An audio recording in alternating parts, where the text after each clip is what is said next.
আসসালামু আলাইকুম। আপনাদের সাথে শেয়ার করব বরবটির ভর্তা। তেলে বরবটি ভেজে নিব, কাঁচামরিচ, রসুন, পেঁয়াজ কুচি সবগুলো একসাথে ভালো করে ভেজে নিব।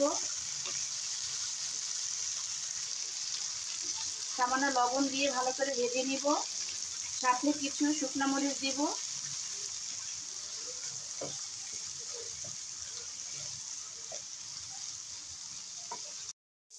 সব কিছু একসাথে ভেজে নিয়েছি। এবার মাছ দিয়ে দিব। এবার ভেজে রাখা মাছ দিয়ে দিব।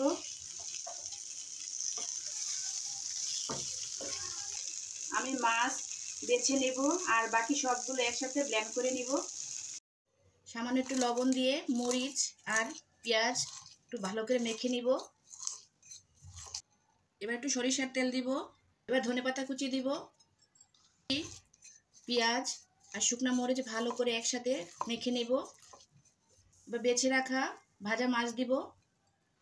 করে ধনেপাতা আর পেঁয়াজের সাথে মিশিয়ে নেব ভালো করে।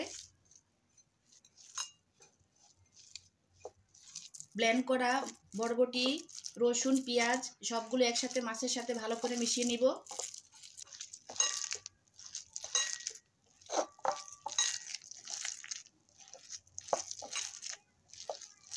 তৈরি হয়ে গেল আমার এক টুকরা মাছ দিয়ে বরবটির ভর্তা।